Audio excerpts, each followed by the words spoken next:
네, 목요일에 꼼찰청장으로 함께합니다. 어서 오십시오. 반갑습니다. 감사합니다. 예. 자, 오늘도 우리 꼼찰청장 김용민 TV의 효자 방송입니다. 그 사실은 정치 부심 막 그야말로 경을 쳤거든요. 네. 그래서 한동안은 먹는 광고 안 하고 맨날 그렇게 박대를 했더니 어느 날 또 굉장히 선전을 해가지고 지난주에 제 고기를 한번 먹였습니다. 그래서 앞으로 실적에 따라서 네. PPL 광고의 내용을 좀 달리할까. 네. 근데 오늘 뭐 특별히 성적이 나쁘진 않는데 그래 여러분 고기 그 이상입니다. 맛있는 걸로. 그린 스무디로 오늘 맛있는 여러분 걸로. 모시도록 하겠습니다. 자, 최근에 구매 후기 소개하도록 하겠습니다. 맨날 광고하는 것만 보고 구입을 미루다가 드디어 구매를 했습니다. 1개월치 30호를 구매했습니다. 일단 밥을 하루 3끼에서 2끼로 줄이고 흰 쌀밥에서 잡곡으로 바꾸면서 양도 줄이고 식사 시간은 천천히 20분 동안 꼭꼭 씹어 먹고 그리고 점심에는 비타샵 그린 스무디로 바꿨어요. 점심에 그린 스무디를 먹어야 공복감이 사라져 식사량을 줄일 수 있더라고요. 안 먹으면 정신이 없어서 저녁에 폭식을 하죠. 그렇습니다. 자, 이렇게 하고 운동은 한 주에 2번 정도 만보 걷고 만보를 걸으면 어느 정도입니까? 그게? 안보가 만보면은 대략 한 7, 8km 정도 될 거예요. 맞아요. 진짜. 알겠습니다. 자, 만보 정도 걷고 그렇게 하니까 추석 전에 80kg대였는데 지금은 몸무게가 앞자리가 7로 바뀌었습니다. 그러니까 81kg이었다가 79kg 되시면 또 어떻습니까? 네, 그래 건강한 게 중요하죠. 예. 자, 근데 먹어보니까 김용민 TV 광고 중에 왜 시식을 안 하려고 하는지 알 것 같아요. 두유에 타 먹는데 맛은 별로 없고요. 그냥 녹차 미숫가루 같아요. 녹차 미숫가루도 얼마나 맛있는데. 그러니까. 아니, 한번 식사에 맛있던데, 지난번에 바꿀 먹으니까. 필요가 있을 것 같아요. 그래도 살이 빠지니 기분 좋네요. 아니에요, 맛있어요. 억측이야. 이거 제대로 안 드셔서 그런 얘기 하시는데 맛있던데? 맛있는 다이어트입니다. 이게 맛있는 다이어트를 표방해요. 자, 그린 스무디는 김용민닷컴의 최고 히트 상품 중에 하나입니다. 다이어트는 맛있어야 한다는 역발상으로 많은 분들에게 만족감을 드리고 있어요. 다이어트는 운동도 중요한데 식단은 정말 중요합니다. 아무리 운동을 많이 해도 식사량 조절에 실패하면 다이어트 성공은 어렵습니다. 대신에 운동은 못하더라도 하루 한 끼 혹은 2끼를 그린 스무디로 대체하신다면 확실한 다이어트 효과를 보실 수 있습니다. 특히 저녁 대신에 그린 스무디 한 포를 드실 경우 다이어트 효과는 물론이고 충분한 포만감을 느끼게 되기 때문에 배고픔의 고통에서도 충분히 벗어날 수 있습니다. 이 점이 정말 중요합니다. 네, 많은 분들이 구매 후기에서 그린 스무디의 장점을 포만감으로 이야기하고 있는데 그렇습니다. 밤잠 못 자게 만드는 배고픔 그린 스무디가 확실히 도와줍니다. 그래요. 밤에 배고픈 거 참 이거 견디기 힘듭니다. 네, 맞아요. 맞아요. 진짜 자야 되는데 잠이 오는데 배가 고프면은 잠이 오는데 잠을 못 자겠어요. 맞아요. 그렇습니다. 예. 자, 배고픈 다이어트 이제 끝내시고 배부른 다이어트, 맛없는 다이어트에서 이제는 맛있는 다이어트로 비타샵 그린 스무디를 김용민닷컴에서 압도적 최저가에 만나보시기 바라겠습니다. 네. 진짜 이런 걸 먹어야겠어요. 요즘 밤늦게까지 일하는 일이 많으니까 그냥 나에게 주는 보상하고 막 새벽 1시에 치킨 시켜 먹고 이런 거 먹고 빼야겠습니다. 아니 일 많이 해서 힘들다고 그러는데 살이 자꾸 찌는 거예요. 그래서 이상하다. 왜 살이 찔까? 그랬더니 네. 그랬구나. 네. 새벽 1시에 보상을 그럼요. 치킨으로 했구나. 네, 들어가자마자 시키고 저는 이거 실구매자입니다. 그래요. 우리는 실구매자. 김용민닷컴에서 우리 마리오 타워 앞에 신유진 변호사님 동상을 세우기로 했습니다. 얼마나 많이 구매해 주시는지 정말 올해의 고객상으로 선물을 드리지 않을 수가 없습니다. 정말 연말에 저 김용민닷컴 어워드를 한번 해보려고요. 예. 그래서 이게 왜 맛없다 그러지? 고소하게 막 씹히잖아요. 글쎄 말이에요, 우리 소 변호사님. 이거 너무 좋은 게 그냥 이렇게 스무디가 그냥 쑥 넘어가면은 진짜 금방 먹거든요. 꿀떡꿀떡 먹으면 끝이에요. 근데 이거는 중간에 계속 씹어야 돼. 이게 동결 건조 과일이 들어있어요. 그래서 완전 상큼하고 괜찮아요. 그리고 그러니까 초록색인데도 다이어트 음식 같은 것부터 쭉 마시잖아요. 마시면 이제 포만감은 생기는데 왠지 허전해. 맞아요. 맞아요. 씹는 게 없으니까. 맞아요. 근데 이거는 씹는 게 있으니까 그래도 뭐라도 먹은 것 같아요. 자, 연말에 김용민닷컴 어워드에서는요 우량 고객상도 드리지만은 불량 고객상도 드려가지고 안 팔기로 1년 동안 안 팔기로 마음 먹진 않았고 불량 고객 아무도 없어요. 김용민닷컴 너무 사랑해 주신 분들 진심으로 감사드리고 세상에 제가 시작하면서 소개도 안 했네요. 예, 소개도 안 했어요. 이거 어떻게든 하나라도 더 팔아보려고 이렇게 소개도 안 했습니다. 우리 저 꼼찰청장을 빛내주실 분들 소개도 안 하고 제가 이렇게 넘어갔습니다. 어때 맛이 있죠? 너무 맛있어요. 네, 그래요. 예.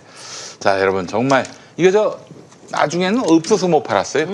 그래서 결국에는 더 많이 생산할 수 있는 공장으로 만들기 위해 또 한동안 판매를 좀 쉬었는데 이제 마음껏 여러분들 와. 구매하실 수가 있어요. 이제 공급 걱정 안 하셔도 됩니다. 자, 그린 스무디 다이어트. 제가 왜 안 먹는 줄 아십니까? 왜요? 지금 밥을 먹고 왔어요. 예. 이거 배불러 밥을 맞아. 먹는데 이것까지 먹으면은 배불러. 배가 터집니다. 예. 방송 중에 뻥 하고 터지는 소리가 나면 안 되지 않습니까? 그죠? 예. 이거 진짜 맛있어서 그래요. 뭐랄까 예. 이게 다이어트 음식 같진 않고 그냥 영양 스무디. 영양 이게 스무디 여러분 같아. 저 그 색깔이 좀 저래서 예전에 선식 이런 거 생각하시는데 아닙니다. 아니에요. 그런 거 아니에요. 간식 같은 거야 맛이. 아, 맛있죠. 간식 같은 이게. 맛을 여러분들께. 선식보다 훨씬 맛있어요. 그렇죠. 훨씬 맛있어요. 아유, 이거 김태형 기자님도 네. 이거를 드시면 치킨을 조금 덜 드실 수 있을 거예요. 이것도 먹고 치킨도 먹으면 살이 더 찌죠. 그래요. 치킨을 부를 생각이 없어져. 네, 없어요. 아, 그래요? 아, 근데 사실 이런 생각이 들어요. 이게 꼭 다이어트가 아니라 영양을 골고루 갖춰서 먹기 쉽지 않잖아요. 그리고 야채 안 먹잖아요, 현대인들. 네, 그죠, 그죠. 그러면은 이게 지금 비타민이라든지 이런 게 굉장히 잘 들어있어요. 뭐 비타민 A부터 B1, 어우 굉장히 이게 지금 영양이 완벽하게 갖춰 있어요. 그쵸. 차라리 이거를 한 포를 먹는 것이 뭐 야채를 평소에 챙겨 먹거나 이렇게 안 해도 충분한 영양소를 섭취할 수 있다. 네. 이런 것도 있는 것 같아요, 저는. 벌써 든든해지는데요. 그렇습니다. 예. 든든해져요. 맛있어요. 이제. 예. 예. 확실히 맛은 있고요. 이게 든든한 거 이렇게 아무래도 씹었기 때문에 뭘 먹은 것 같아 진짜. 맞아, 맞아. 그렇습니다. 그게 중요해요. 자, 오늘 여러분들과 함께 할 텐데 소개부터 하겠습니다. 우리 서재희 변호사님 안녕하세요. 나오셨습니다. 감사합니다. 그래요. 자, 그리고 우리 신유진 변호사님 어서 안녕하세요. 오십시오. 감사합니다. 우리 우리 한국에 계시고. 자, 김태형 기자님. 안녕하십니까. 감사합니다. 장용진 부장님. 안녕하십니까. 감사합니다. 네. 자, 이렇게 해서 또 우리 김용민 TV의 꼼찰총장 이렇게 라인업이 됐습니다. 자, 오늘 본격적으로 또 방송 시작하도록 하겠습니다. 우선 그 오늘 MB가 감옥 갔습니다. MB 감옥 간 거에 대해서 좀 아, 우리 서 변호사님부터. 오늘은 못 갔어요. 예? 오늘은 안 갔어요. 아, 그렇지. 아니, 네. 근데 이게 또 너무 좀 야박하게 할 필요는 없어. 알겠어요. 왜냐면 우리 정봉주 의원 2012년 12월 22일 날 대법원으로부터 네. 징역 1년형 네. 확정 딱딱. 판결이 났어요. 네. 2심을 그대로 인용한 건데 네. 봉주 형님이 22일이 목요일이었습니다. 네. 오늘도 목요일 아닙니까? 네. 그리고 26일 크리스마스 지나서 월요일 날 그때 들어가셨어. 네, 그렇기 때문에 정봉주의 길을 걷고 있어요, MB가. 다만 다른 점이 있다면, 야, 그때 우리 저 기억하시잖아. 그때 낙곰수 때문에 아주 대단한 또 저기 있었을 때였는데 22일 날 그렇게 대법원까지 가셔서 갈 필요가 없잖아요, 사실은. 네. 피고가. 네. 갈 필요가 없잖아. 근데 거기 갔어. 또 지지자들도 많이 모였고. 근데 그렇게 2심이 그대로 인용되는데 굳이 왜 거기 갔는지 모르겠어요. 울음바다가 됐어, 울음바다가. 예. 야, 그 뒤부터 천하의 정봉주도 그냥 시무룩해져가지고 멘탈이 붕괴가 되더라고. 예. 그리고 나서 검찰에서는 즉각 들어오라고. 네. 서울중앙지검으로 즉각 들어오라고. 서울중앙지검 들어가면은 이제 서울구치소로 가는 거 아니겠습니까? 서울구치소로 가는 건데 그동안 그래서 정봉주 의원이 좀 이따 가겠다. 네. 크리스마스 보내고 가겠다. 네. 그랬더니 뭐 아주 시비를 걸고 뭐 지랄 뭐 발광을 하고 특혜라는 둥 막 뭐 그랬었죠. 난리가 났었어요. 네. 그래서 정말 우리가 더러워가지고 또 그 와중에 어머니께서 징역형이 선고돼가지고 또 쓰러지셨어. 그런 참 아주 굉장히 어려운 상황이었는데 그 상황에서 우리 봉주 형님이 성추행을 했다는 거 아니야. 난 그 처음부터 안 믿었어요. 그때 그 양반 멘탈 붕괴된 걸 내가 봤거든. 근데 갑자기 멘탈이 다시 살아나서 누군가를 성추행했다 호텔에 불러서 아이고 난 거는 뭐 믿기 힘든 부분인데 뭐 하여간 MB가 그래서 월요일 날 들어갑니다. 예, 들어갔는데 자, 오늘 그 판결을 어떻게 보셨는지 우리 소 변호사님부터. 예, 저희가 이제 오랜 기간 국민들이 의혹을 제기하였던 다스의 실소유주가 과연 누구이냐에 대한 네. 어떤 최종적인 판단이 난 것이죠. 네. 이명박 전 대통령은 받고 있는 혐의가 회사 자금을 횡령해서 비자금을 조성을 하고 고 이건희 삼성전자 회장의 사면을 대가로 네. 삼성그룹으로부터 해외 다스 관련 소송비 등 뇌물을 받고 또 이팔성 전 우리금융지주 회장과 김소남 전 의원에게 공직을 대가로 뇌물을 수수한 혐의 그리고 국정원 특활비를 수수해 국고를 손실한 혐의 등으로 1심에서 15년이 선고가 되었는데 2심에서는 이제 큰 유죄의 틀은 유지하되 당시에 이제 2심 진행 중에 국민권익위를 통해서 관련 범죄 혐의 추가 제보가 들어와서 검찰이 공소장을 변경하면서 뇌물 액수가 늘어나서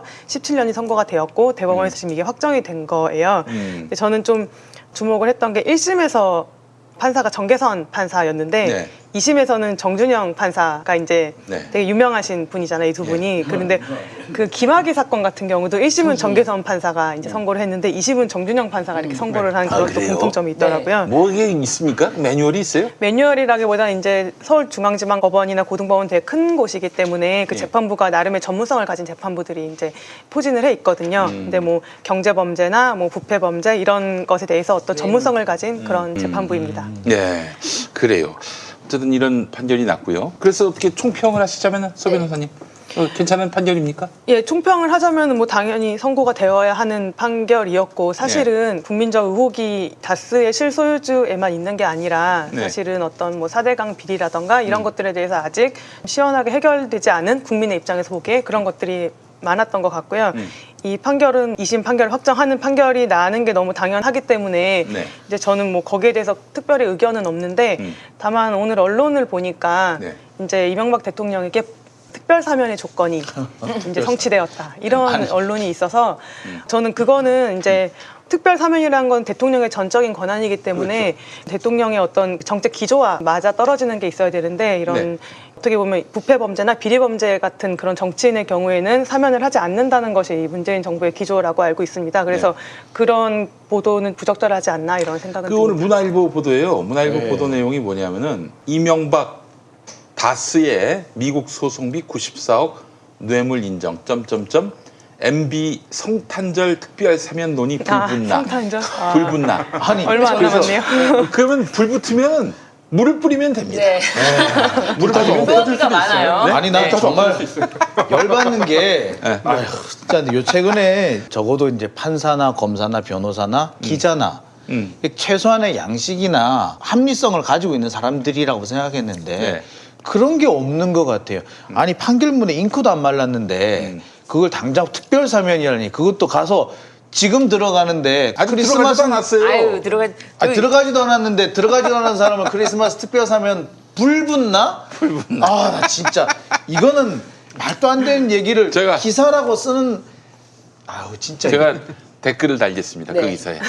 문화일보 사옥에 불 붙나. 뭐 그거나 이거나 불 붙을지 안 붙을지 모르는 거 아니에요. 아니 근데 진짜 지금 따져봐야 되는 건 우리 정봉주 의원이에요. 아니 근데 잠깐 오늘 이명박 전 대통령에 대해 판결에 대해서 저도 한마디만 먼저 말씀을 드리고 정봉주 의원님 말씀을 넘어가 주셔도 될 것 같은데 네네. 지금 다스는 누구 겁니까? 네. 이 명언에서 시작된 거 아닙니까? 그게 거의 농담처럼 다스는 누구 겁니까가 네. 계속 회자됐는데 이 사실관계가 2007년도에 한나라당 경선 때 이미 다 나왔던 얘기입니다. 그렇죠. 2007년도에 그 박근혜 씨가 굉장히 합리적일 그 때. 얘기를 다 묻고 나경원 전 의원이 주어가 없다 뭐 이런 얘기를 하면서 덮고 나경원 전 의원이 이제 이명박 캠프에서 어떻게 보면 부상을 하면서 와 그걸 모든 걸 덮었어요. 네. 검찰은 뭐 했습니까? 그때 정말 이명박에 대해서 어떻게 손댈 의지가 전혀 없었던 거 아닙니까? 네. 지금까지 언론도 마찬가지고요. 네. 그런데 그거를 무려 2017년도에 다시 꺼냈으니까 10년이 넘은 뒤 시점에서 다시 수사가 됐고 그거는 국민이 다시 한번 BBK 주가조작 피해자가 이제 고소를 제기했고요.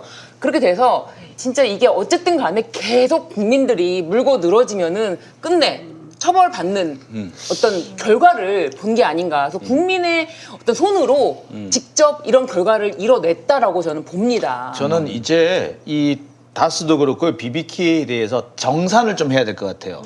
그 당시에 다스나 BBK 수사를 했는데 면죄부를 줬던 검사들이 있어요. 네. 그렇죠. 그 중에 한 사람이 윤이에요. 윤. 아. 우리 검찰청장님께서 그 당시에 그분에 포함이 되어 있습니다. 자, 그 다음에 정봉주 의원 얘기를 안 할 수가 없어요. 네. 정봉주 의원이 그때 유죄 확정 판결을 왜 받았냐고요. 이것 때문에 받으신 거 BBK. 아니었던가요? 그죠? 네. 근데 이제 보면은 그 양반이 허위사실 유포라고 그랬는데 허위사실이 아닌 거 아니에요, 결국에. 사실이었어요. 사실도 사실이었어요. 드러났어요. 그럼 이분은 재심을 해가지고 이분은 국가로부터 배상을 받아야 돼요, 배상을. 아니 근데 지금은 우리가 잘 보면은 다스는 MB 거다 여기까지 하고 수사가 멈췄어. 네. 맞습니다. 아니 그러면 BBK가 MB 건지 그걸 또 다 파고들어야 되는 거 아니야? BBK는 이명박 씨가 직접적으로 자기가 내 거다라고 얘기한 영상들도 있잖아요. 네. 그런데도 그렇죠. 수사가 제대로 진행이 안 됩니다. 그게 왜 안 그랬을까? 왜 거기까지 수사가 안 갔을까? 난 윤석열 때문이라고 봅니다. 왜냐 윤석열이 자기가 BBK는 MB 거가 아니다 이런 식으로 자기가 수사하는데 얘기했죠. 일조했으니까 자기가 한 수사 결과를 뒤집는 뒤집기. 거는 그거는 얼마나 자기한테 또 불이익이에요. 그렇죠. 그래서 나는 다스는 MB 거다 여기까지 딱 멈췄다고 봅니다. 더 이상 수사를 진척시키지 않은 게 윤석열의 의도라고 난 생각을 해요. 이 BBK도 그렇고요, 다스도 그렇고 이제는 정산을 좀 해야 된다. 그래서 그 당시에 개입했던 검사들은 제가 볼 때는 그때 이게 제대로 수사가 됐었다면 대통령이 안 됐을 사람이에요. 못 됐을 사람이에요. 사실 이 사람이 대통령만 안 돼서도 4대강이라는 그 엄청난 사대강뿐만 아니라 우리나라를 자원, 네, 그렇죠. 자원외교 그리고 방산비리 뭐 이렇게 이런 사실 일이 터지지 않았을 텐데. 그렇게 따져보면은 지금 아마 살아 계시는 분이 있을 수도 있어요. 노무현 대통령이. 네, 그분 같은 경우는 돌아가시진 않았을 거라는 생각이 들거든요. 물론 또 역사에는 가정이 없습니다만. 용산 참사 피해자분들. 그렇죠. 네. 그뿐만 아니라 저기 용산 참사로 인해서 돌아가신 경찰관도 있잖아요. 네. 그렇죠. 그런 일 없을 거예요. 그러니까 예. 그런 걸 생각해 보면은 이제는 그 당시에 이 수사를 제대로 안 했던 검사에 대해서 그리고 그 당시에 이 수사를 어떻게든 방해하려고 했던 정치 세력들에 대해서 정산을 좀 해야 된다. 그런 생각이 들어요. 근데 오히려 그 당시에 수사했던 한동훈 검사 같은 경우에는 추앙받고 있어요. 한동훈 검사가 잘했다, 다스임을 밝혀냈다. 그래서 이명박인 걸 밝혀냈다. 이거 그런데 되게 추미애 장관 들어서 좌천당했다. 네, 이런 식으로. 이해할 수가 없는 기사들이 자꾸 나오고 있습니다.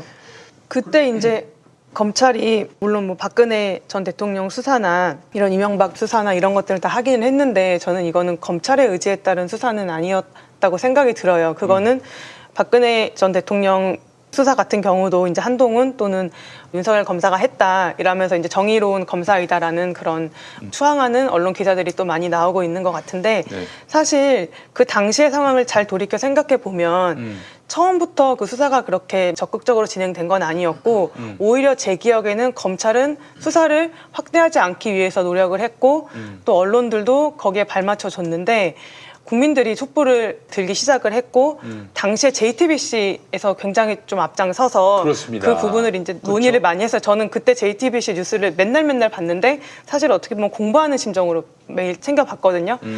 검찰이나 언론에서 박근혜 전 대통령을 뭔가 변호하는 논리를 이제 뭔가 하나 내놓으면 JTBC에서 마치 검사처럼 그 논리에 대해서 반박하는 마치 증인신문과 반대신문을 하는 것 같은 그런 뉴스 꼭지들이 굉장히 저는 인상 깊게 봤었는데 그런 과정들을 통해서 어떻게 보면 떠밀려서 수사를 하게 된 것이지 이것이 그들의 자발적인 수사는 아니었다라고 저는 그런 생각은 가지고 있고요. 그리고 추미애 장관과 이제 윤석열 검찰총장 간의 갈등 관계가 지금 계속 문제가 되고 있는데 사실 그 상하 관계에 대해서 논의는 떠나서 검찰은 그 나라 행정부의 어떤 정책 방향에 맞는 수사를 해왔다. 그러니까 그 윗선을 지켜주고 그런 게 아니라 그 정부가 중요하게 생각하는 수사를 하고 그 정부가 중요하게 생각하는 정책을 따라줘야 하는 게 그 검찰의 역할이거든요. 그런데 지금 검찰 개혁의 그 기조에 지금 따르지 않고 있는 것에 대해서는 분명히 나중에도 문제가 많이 될 것 같습니다. 네. 그러니까 검찰이 독립적이어야 된다, 중립적이어야 된다라고 하는 것은 수사에 관해서는 독립적이고 중립적인 게 맞습니다. 그런데 조직에 대해서는 행정부에 소속이 되어 있다 이런 말씀을 좀 이렇게 설명해 주신 것 같아요. 그래서 수사를 할 때는 중립적이고 영향을 받으면 안 되고 독립적으로 해야 되는 게 맞아요. 그렇지만 조직은 법무부 장관에게 이렇게 밑에 수사 지휘뿐만 아니라 일반 사무에 대해서도 지휘를 받는다. 그런 조직이다. 그런 부분을 생각하면은 검찰이 지금 이렇게 반발하는 것이 검찰의 세력을, 그러니까 힘을 조금이라도 건드리면 우리는 절대 가만히 안 있는다라는 걸 또 보여주는 어떻게 보면 또 내부적으로 뭉치는 그런 얘기도 좀 있는 것 같아요. 지금 이프로스 내부 그 게시판에. 이프로스에 보면은 그걸 굉장히 암시하는 글이 있잖아요. 나중에 정권 바뀌면 어떡할 거냐. 이게 나중에 부메랑으로 돌아올 것 같다라는 얘기들이 나오는데 사실 검찰 개혁이 지금 진행되고 있는 건 검찰 내부에 있는 비리나 혹은 그 범죄들이 밝혀지고 있기 때문에 국민적으로도 공감을 얻고 있는 거지 부메랑으로 돌아올 건 왜 검사들이 걱정하는지 모르겠습니다. 일단 지금은요. 저는 그 생각이 들어요. 검찰은 자기들은 계속 중립적, 독립적이라고 얘기하는데 제가 지금까지 계속 보아온 검사들은 절대 중립적이거나 독립적이지 않아요. 처음부터 시각이 왜곡돼 있거나 선입견에 가득 찬 사람들입니다. 애초에 민주진영이나 진보진영의 사람들에서는 저자들도 사실은 뒤가 구린데 겉으로만 깨끗한 척 하는 거야. 내가 파면 다 나와. 라는 생각을 하고 대해요.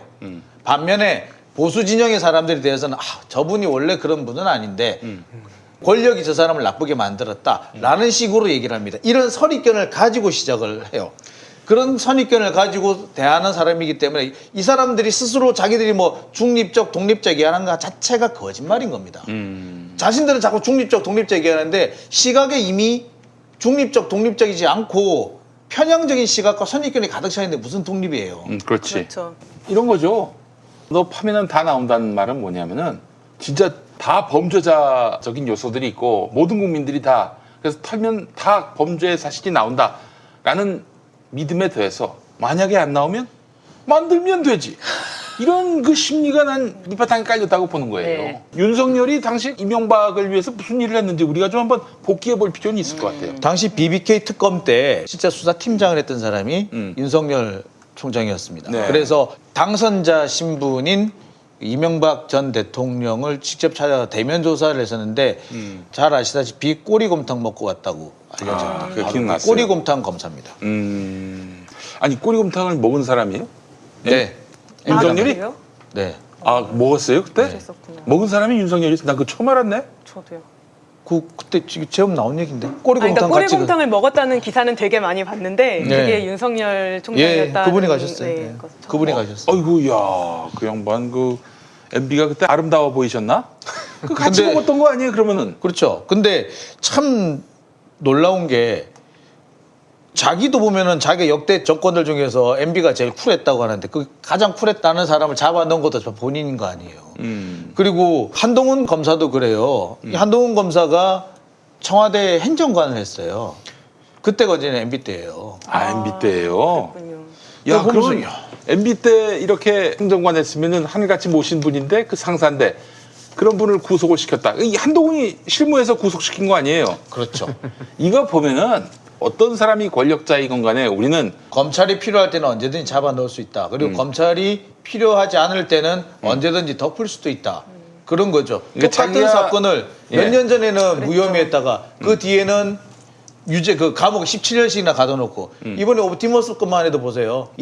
2018년 12월 달에 처음에 그 수사 의뢰가 들어가는데 6개월 뒤에 무혐의 판정을 하잖아요. 근데 그 넉 달 뒤에 서울 남부지검에서는 바로 그 사람을 구속을 해요. 똑같은 사안으로. 아 그러니까 옵티머스 건이 그래요. 그런 네. 걸 보면은 이 검찰이라는 게 경우에 따라서 똑같은 사안도 똑같은 증거를 놓고도 전혀 다른 그렇죠. 처분을 내릴 수 있는 것인 거예요. 그래서 바로 검찰 개혁을 해야 된다는 겁니다. 법치주의의 기본은 동일한 것은 동일하게 판단하는 것인데 왜 똑같은 사건인데 사람이 달라지고 시기가 달라졌다 다른 처분이 나오느냐고요. 그러니까 이게 봐주기 수사, 제 식구 감싸기 이런 말이 그냥 지어낸 말이 만들어낸 말이 아니고 김학의 전 차관 판결도 마찬가지인 것이 그렇죠. 검찰에서 계속 뭉개고 수사 안 하고 경찰이 왜 수사 안 하냐고 계속 정말 온 국민들이 거의 청원을 하다시피 해서 겨우겨우 수사했더니 결국 공소시효 만료된 것들이 그랬죠. 우르르 나왔잖아요. 수사를 안 하고 뭉개다 보면은 결국 공소시효가 만료되는 것이고 네. 아니면은 자세히 들여다보지 않고 계좌 추적 해야 될 거 안 하면 무혐의 쉽게 줄 수 있는 거예요. 검찰이 얼마나 그런 권력을 어떻게 보면은 기소권이라든지 그러니까 수사 종결권을 자의적으로 행사했는지를 그렇죠. 계속 보여주는 거죠. 여러 사건을 통해서 지금까지. 김학의 전 차관 같은 경우에는 2013년과 2014년도에 두 차례에 걸쳐서 무혐의 처분을 했죠. 그렇죠. 그래서 이제 이 사건이 묻혀 있다가 드러나서 재판을 받으려고 하니까 공소시효가 다 지나버려서 판결이 아무 이번에 의미가 같은 없어져 경우에도 버리는 보면은 저 그랬는데 이런 상황이 그 이번에 뇌물죄만 판결을 받은 거거든요. 네. 근데 진짜 사건의 핵심이라고 할 수 있는 성범죄 부분에 그렇죠. 대해서는 다 빠졌어요. 다 빠진 이유가 공소시효가 공소시효 끝났다는 때문에 그랬죠. 그래서 사실 그때 중요하게 이제 핵심 인물로 떠오른 사람이 윤중천 건설업자였는데 그 윤중천과 관련된 범죄 사실에는 모두 다 무죄 또는 면소 판결이 면소 판결. 나왔고요. 그래요. 지금 2년 6개월 이제 실형이 나온 것은 사업가 최모 씨에게 한 10년에 걸쳐서 4,300만 원을 받은 혐의를 포괄일죄로 인정을 해서 이제 거기에 대해서 실형이 나온 거지 나머지 성접대와 관련한 전혀 거는 그건 다 전혀 공소시효. 다 끝났습니다. 그건 대신 아무것도. 그 대신 1심 판결에서부터 동영상 속 인물은 자기가 아니다, 가르마가 다르다, 내 네, 가르마가 그랬죠. 아니다, 내가 아니다라고 하는데도 법원에서 사실관계에 대해서는 영상 속 남자는 김학의가 맞다. 라고는 인정. 법원에서요. 법원에서 인정을 1심 판사, 예, 그때 그 정계식 법원에서 네. 근데 참 자기 얼굴을 찾아줬구만. 네. 얼굴은 맞다. 검찰이 이번 같은 경우에도 이게 김학의 사건에서 어떻게든 간에 유죄를 받아내야 될 필요가 있었던 것 같아요. 그러니까 자기들이 그동안 질질 끌고 하는 바람에 공소시효가 지나지 그랬죠. 않느냐는 비판을 받을 것 같으니까 어떻게든 유죄를 만들어 보려고 이게 이제 그냥 단순 성폭행 강간인 경우에는 공소시효가 10년인가 그렇거든요. 근데 이게 강간치상이 되면 확 길어집니다. 그러니까 강간치상을 만들어 보려고 어떻게든 노력했던 거예요. 그래 나중에 이 사람이 이제 그 피해자가 PTSD 같은 게 외상후 스트레스 증후군이 이게 생겼는데 이게 성폭행 때문이다. 이거를 치상으로 볼 수 있다, 상해로 볼 수 있다라고 이렇게 밖에 주장을 했었어요. 근데 그 부분은 인정을 좀 못 받았죠. 근데 이렇게 사실 법리적으로 좀 무리가 있어요. 뭐 완전히 틀렸다고 하긴 어렵겠지만 무리를 했던 이유는 딱 한 가지밖에 없었던 거예요. 해야 할 때 안 했기 그랬죠. 때문인 거예요. 맞아요. 그 2013년, 2014년도에 무혐의 처분을 했던 그 당시 검사들에 대한 어떤 정산도 필요할 것 같습니다. 아, 그래요. 알겠습니다. 그러면 지금 윤석열 인맥들이 무사하지 않겠네? 그렇죠. 오늘 윤대진 이제 사법연수원 부원장이 지금 압수수색을 받고 있어요. 압수수색을 받은 것으로 이제 나왔어요. 지금 사건 개입 의혹이 윤우진 씨 관련 사건에. 그래서 네. 지금 하나하나 타박타박 이제 아마 수사가 들어가지 않을까. 사실 윤호진 씨 사건도 되게 이상해요. 이 사람이 도주를 했어요. 네. 해외로. 네. 그래가지고 인터폴 적색 수배해가지고 잡아왔단 말이에요. 윤대진 형. 예, 윤우진 씨. 윤대진의 예, 친- 용산 세무서장. 예. 그렇게 해서 잡아왔는데 바로 구속이 안 되고 있다가 한참 만에 결국에 무혐의로 끝나버리는 거예요. 그래서 저 때부터 사실 이상했었거든요. 그쵸. 왜냐? 그 당시에 윤석열 총장이 이제 좌천당해가지고 전국을 떠돌고 다닐 때예요. 그런데 윤대진은 그 역할을 그대로 하고 있고 그 형은 형대로 잘 돌고 있다. 이 정도면은 이 사람들의 힘이 사실은 윤석열 혹은 윤대진 개인에서 나오는 게 아니라 오래된 검찰 조직. 맞아요. 사실 소위 말하는 귀족 검사들이라고 하는 자기들 그 계보에서 나오는 게 아니냐. 아니 그러면은 박근혜 정권 초기에 윤석열이 밑보여가지고 전국을 떠돌아다녔잖아요. 네. 대구 고검 차장 검사였나? 아니 그냥 고검 검사예요. 야 검찰청에서 고등검찰청 직함 없는 검사는 뭐 거의 하는 일이 아침에 나와서 신문 보고 점심시간에 가서 밥 먹고 그 오후에 석간신문 오면 또 석간신문 보고 그리고 퇴근하는 그런 일들. 뭐 거기서 무슨 사건 수사를 하거나 그러진 않잖아요. 네. 예. 검사의 뭐 독직 관련한 그런 수사나 이럴 때 고검이 나서기만 하고. 야, 나 이 정도까지 얘기합니다. 네. 대한민국 대표 피의자 아닙니까? 예. 이거까지 알아요. 대단하시네요, 진짜. 예, 예. 아, 근데 그 고검에 가서 그냥 평검사를 냈다. 그거 진짜 물 먹인 건데 그러나 검찰 내부에서는 야, 대통령이 널 싫어하니까 넌 그냥 여기 짜져 있어라. 그러나 넌 우리 검사 패밀리 아니니 그렇죠. 우리가 밀어줄게. 띄워줄게. 조금만 기다려. 조금만 기다려. 정권 세상 바뀔 바뀌면 거야. 돼. 그런다는 얘기죠. 그랬던 거죠. 그러면 지금 뭐 말하자면은 윤석열 총장의 이런 여러 가지 비리, 의혹들, 부조리 이런 것들을 수사하는 검사들도 겉으로는 윤석열 쪽 사람들 수사하는 것 같지만, 야, 선배님, 아이 좀만 좀 적당히 할게요. 에이, 적당히 하시죠. 눈치껏 할 테니까 걱정하지 마세요. 아유, 우리 라고 뭐 할 수도 끝까지. 있는 거예요. 충분히 가능성이 있어요. 그래요. 이게 그러니까 이 사건은 애초에 검사들한테 맡겨서는 안 되는 겁니다. 이거는 고양이한테 생생하게 맡기는 거고요. 그래서 공수처가 필요한 겁니다. 네. 이 공수처를 빨리 해야 되는데 자꾸 그 국진당 사람들한테 자꾸 이렇게 그 밀려가지고 아니 10월 26일까지 마무리를 짓는다. 그게 마지노선이다. 그래서 마지노선 넘었으면 땡이지. 왜 그 하루 뒤에 추천한 걸 또 받아줘요, 받아주기를. 그래서 내 생각인데 아예 그 특검을 한번 해버리면 어떨까요? 그리고 시간이 많이 걸릴 텐데. 시간이 많이 걸린다. 네, 엄청 많이 걸려요. 법을 또 아무래도 통과시켜야 되니까요. 계속 그 만약에 추천위원들이 이미 그 공수처가 위원이라고 생각하는 사람들이기 때문에 제대로 된 공수장을 추천할 것이 아니고 그렇게 되면은 아무래도 법 개정을 11월 달에는 해서 출범을 정식으로 하지 않을까 싶습니다. 저는 예, 오히려. 제가 뭐 이 검찰에 대해서 잘 모르지만은 참여정부 당시에 송광수 검찰총장 네. 그 당시 있었을 때 대선 자금 수사할 때 채택이 네. 수사할 때 뭐 그 민주 시민들이 송광수 검찰총장한테 막 송광수라면서 막 생수를 보내고 힘내라고 막 그랬을 때 나는 이건 아니지 않나? 그 어떻게 검찰 조직이 저렇게 순식간에 신뢰를 받을 수가 있을까? 그런 생각을 했는데 아니나 다를까 검찰이 어떻게 했습니까?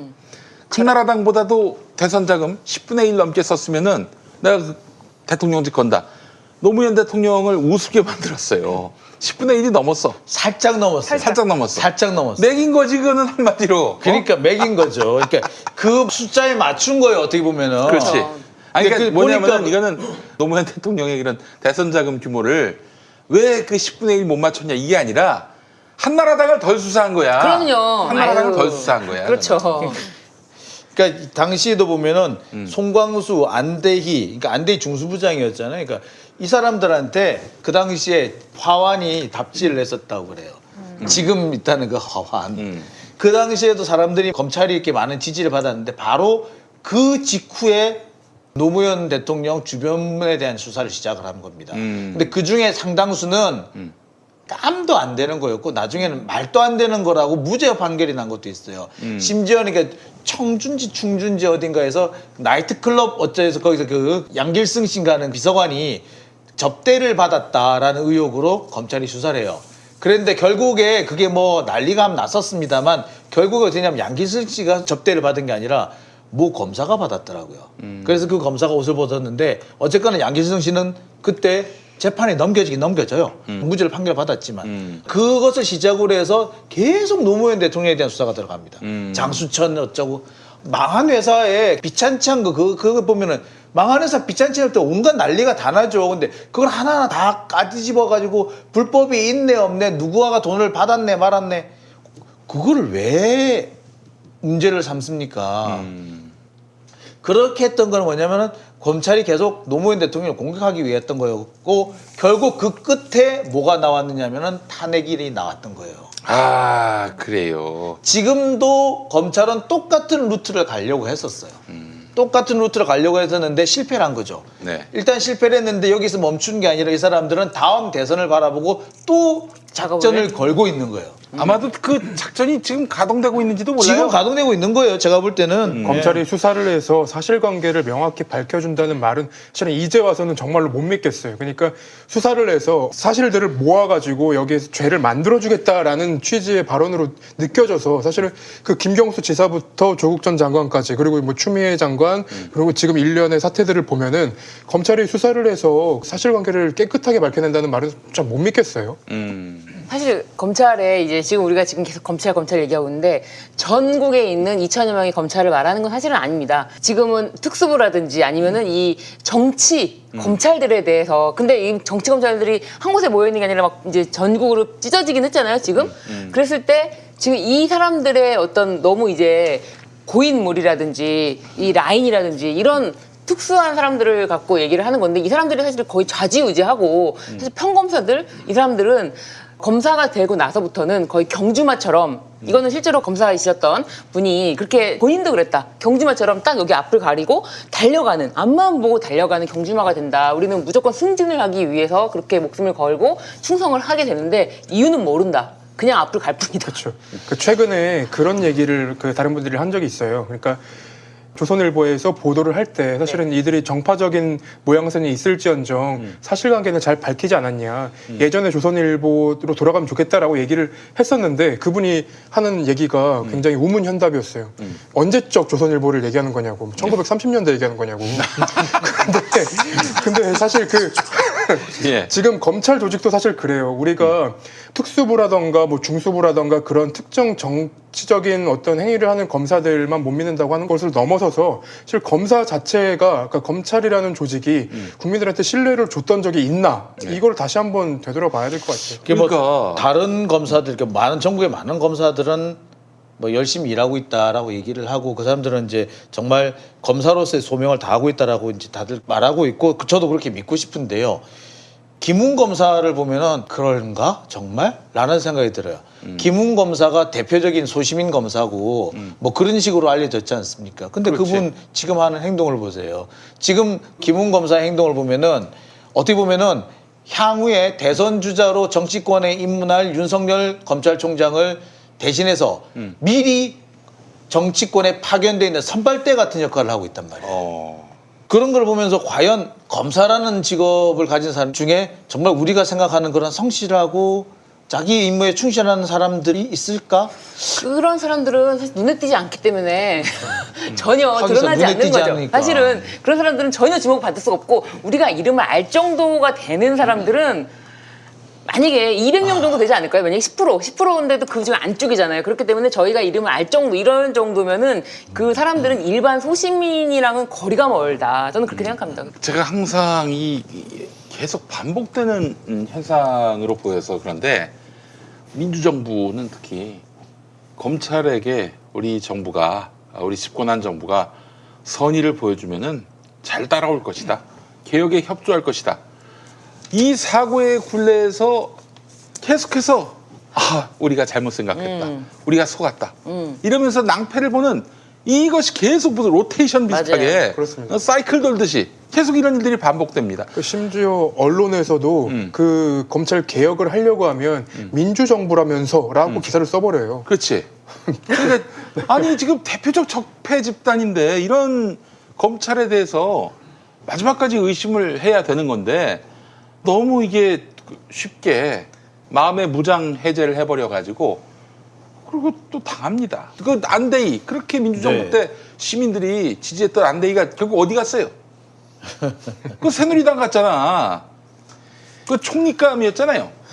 그죠? 그렇죠. 박근혜 정권에. 뭐 아마 10달 정도인가 변호사 생활을 하는데 그동안에 그 몇 달 동안 어마어마한 수임료를 받아 챙겼던 그 왜 그 사람이 어떻게 해서 그렇게 어마어마한 수임료를 받아 챙겼겠어요.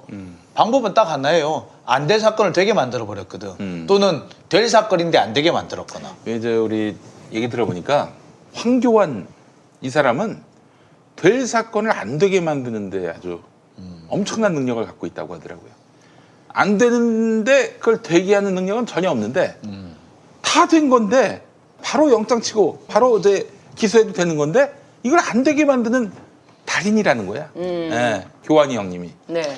그러니까 그런 걸로 돈을 버는 거죠. 그러니까 옵티머스 사건 6개월 만에 수사가 종결돼 버린 것도 누가 그걸 사건을 변호했는지 이런 것도 누구야, 잘 누구? 따져봐야 될 누구? 거예요. 제가 어디선가 얘기했는데 이규철 변호사입니다. 이규철 그 저기 특검 네, 특검보. 진짜요? 대변인. 특검보. 진짜요? 그 뭐 트렌치 코트 이런 거 네. 해가지고 그분입니다. 그러니까 중앙지검에 가져갔거는 그거는 기각이 됐죠. 그 당시에 누가 중앙지검장이었다? 윤석열. 네. 자, 얘기 다 나온 거죠. 뭐. 지자스. 아. 야, 이거를 사람들이 모르고 계시더라고요. 제가 이 얘기를 지금 방송에서는 많이 안 했죠. 하셨- 많이 하셨죠? 저는 네. 계속 같이 방송을 하니까 그러니까 이게 지금 기사로 그래서 금지 기사로 사실인 줄. 쓸까 하다가 제가 저 개인 기사로 써야겠다. 아, 저는 윤석열과 이규철은 어떤 관계일까라고 해서 하나 써볼까 생각 중인데 바로 그거예요. 그러니까 정관 변호사라는 얘기가 나온 게 이 얘기가 어디서 나왔냐면은 이혁진 씨는 계속해서 자기가 억울하게 일 처리가 잘못된 거 자기가 고소 고발을 하고 증거물을 다 제시를 했는데 이상하게 처리가 안 됐다라고 얘기한 이유로 이규철 변호사를 들고 있어요. 그리고 이규철 변호사한테 제가 전화해서 물어봤어요. 사실이냐니까 내가 사건은 맡았다. 사건 맡았다는 거 인정해요. 그러면서 사건 맡았는데 에이 이거는 이혁진이가 주장하는 게 잘못이야 라고 또 이제 말씀을 하셨죠. 그러면서 이제 여러 가지 설명을 하긴 하는데 한 가지 그건 있는 것 같아요. 이분이 수임료가 수임료를 생각보다 많이 받으셨더라고요. 그래서 그래요?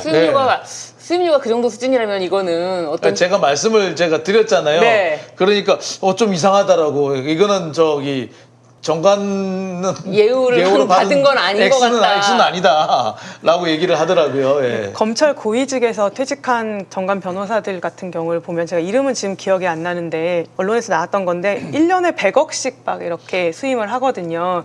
그렇게 할 수 있는 이유가 어디 있을까요? 그것들을 어떻게 보면 안 되는 거를 되게 하고 되는 거를 안 되게 하는 그런 것들을 실질적으로 국민들이 그리고 법에 걸려있는 뭐 사람들이 그거를 인지하고 또 느끼고 그렇게 생활 속에서 그걸 알기 때문에 그런 수요들이 생기는 거거든요. 그렇게 보면 검찰도 사실은 어떻게 보면은 그 적폐, 그 제19 감싸기나 이런 정관예우의 적폐는 지금 문재인 정부의 기조에 맞게 청산이 되어야 문재인 정부가 사실 성공적으로 마무리가 되는 거라고 저는 생각이 들어요. 저는 이제 문재인 정부 초기에 채용 비리에 대해서 굉장히 검찰이 이제 수사를 세게 했었어요. 그때 이제 그렇죠. 한동안 강원랜드 1, 2년 동안 굉장히 그때 논란이 비리. 됐었는데 그때는 이제 저도 모 은행의 인사팀 담당 직원이 수사를 받을 때 제가 옆에 이제 입회를 한 적이 있거든요.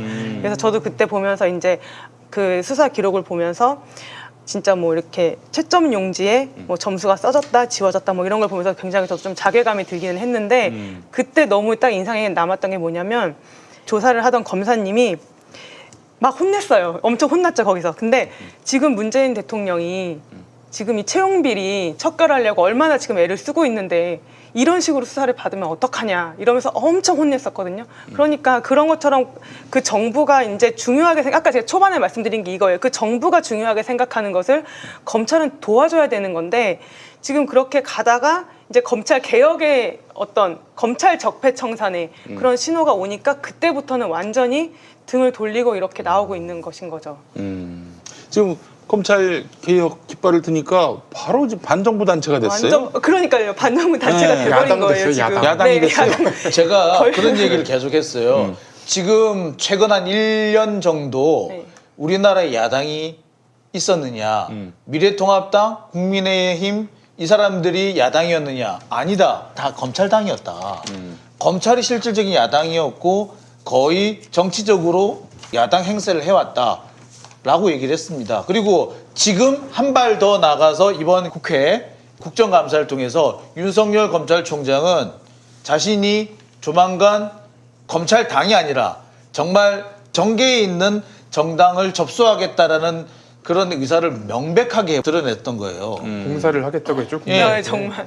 이제는 검찰로서 야당하는 게 아니라 진짜 정치권에 들어가서 내가 야당하겠다 이런 모습을 보여줬는데 이 부분에 대해서 사실 언론은 비판해야 돼 맞는 거예요. 검찰 권력이 이게 대통령도 좌지우지할 수 있고 청와대 압수수색 하겠다고 몇 번씩이나 쳐들어가는 그런 권력인데 그런 권력을 가진 자가 정치 권력까지 갖겠다고 하는 게 이게 말이 되는 소리입니까? 이거는 이게 만약에 실현이 되면은요, 제가 전에 어디선가도 말씀드렸습니다만 이거는 검찰 나치가 되는 거예요. 검찰총장 윤석열 총장은 검찰총장이 아니라 검찰총통이 될 거고요. 검차르가 될 겁니다. 짜르. 검짜르.